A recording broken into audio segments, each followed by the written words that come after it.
আসসালামু আলাইকুম viewers, kitchen স্ক্রিনে স্বাগত। তো আজকে আমি নিয়ে চলে এসেছি ডিম। আজকে আমি ডিম রান্না করব, আর আজকে ডিমটা একটু অন্যরকমভাবে রান্না করব। আপনারা ভিডিওটা প্রথম থেকে শেষ পর্যন্ত দেখতে থাকুন, আশা করছি ভালো লাগবে। কি রান্না করছি সেটা বলবো না, আপনারা সেটা রান্নার মাধ্যমে দেখতে পেয়ে যাবে। তো চলুন শুরু করি। তো আমি প্রথমে উনুন জ্বালিয়ে নিয়েছি, তো কড়াইটা আমি প্রথমে বসিয়ে দিচ্ছি।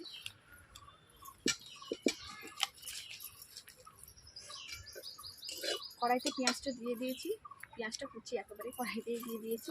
এতে দিয়ে দেবো তেল।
পেঁয়াজটা লাল লাল করে ভেজে দিয়েছি।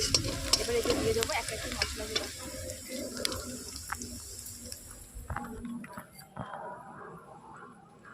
তো প্রথমে দিয়ে দেবো একটু আদা বাটা, আদা রসুন বাটা,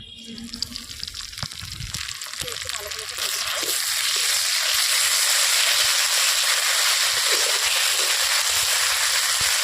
একটু সুন্দর হাওয়া দিচ্ছে। তো আদা রসুনটা ভাজা ভাজা হয়ে আসছে, এবার এতে দিয়ে দেবো জল।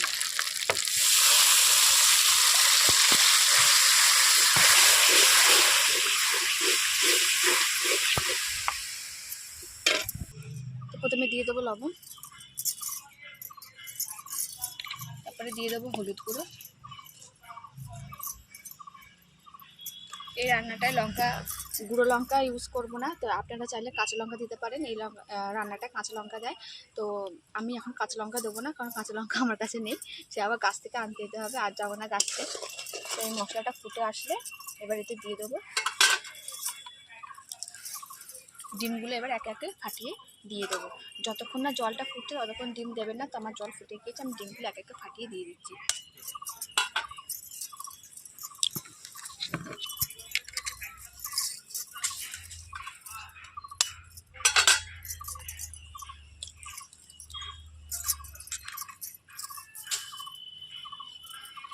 আর ডিমের ওপরে একটুখানি সামান্য লবণ দিয়ে দেবো। তো এই রান্নাটা বন্ধুরা এর আগে আপনাদের সঙ্গে শেয়ার করেছি। এই রান্নাটার নাম হলো ডিমের জলপোচ। তো আগে থেকে বললাম না, আপনারা রান্নাটা দেখে বুঝতে পেরে গিয়েছেন। যারা যারা দেখেননি তারা আগের ভিডিওটা গিয়ে দেখে নেবে।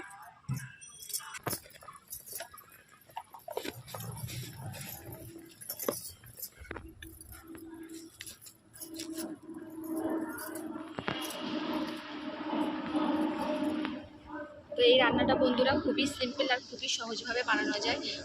বিনা কোনো মশলা দেওয়া, কোনো ঝঞ্ঝাট নেই। একেবারে জল দিয়ে একেবারে ডিম ঢেলে দেওয়া, সামান্য একটু মশলা, তেল আর পেঁয়াজ দিয়ে, একটু আদা বাটা আর একটুখানি হলুদ গুঁড়ো, চাইলে আপনারা কাঁচা লঙ্কা দিতে পারেন, নাও দিতে পারেন। আর একটু যদি ধনেপাতা থাকে তো খুবই ভালো হয়। এখন তো গরমের সিজন, ধনেপাতা নেই বলে দিলাম না। তো এর যে ফুল ভিডিওটা, তো সেটা আমি এর আগে দেখিয়েছি, আমার চ্যানেলে আছে, আপনারা কি দেখে নেবেন। আর আজকে রান্নাটা যদি আপনাদের ভালো লেগে থাকে অবশ্যই লাইক করবেন, শেয়ার করবেন, আমার চ্যানেলটিকে সাবস্ক্রাইব করবেন। তো আমার জলটা ফুটে গিয়েছে, ডিমটা একদিকে সেদ্ধ হয়ে গিয়েছে। এবারে আমি এক পাট উল্টে দেবো।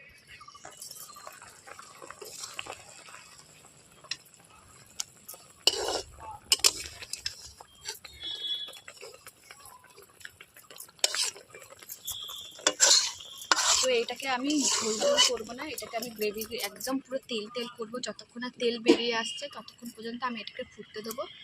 তো সেই জন্য এটা যখনই করবেন জলটা একটু পরিমাপ করে করবেন। যদি বেশি সংখ্যায় যদি ডিম হয় তাহলে একটু জলটা বেশি দেবেন, আর যদি একটা দুটো ডিমে করতে চান তাহলে 2 কাপ কি 3 কাপ থেকে 3 কাপ জল দেবেন, বেশি জল দিতে লাগবে না। তো ডিমটা সেদ্ধ হওয়া পর্যন্ত অপেক্ষা করতে হবে। তো আমার রান্নাটা হয়ে গিয়েছে, এগুলো তেল ছাড়া হয়ে গিয়েছে।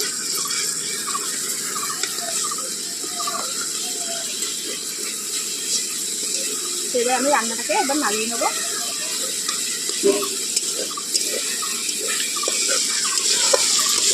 তো এরকম অবস্থা আমি রান্নাটাকে এবার নামিয়ে নেবো।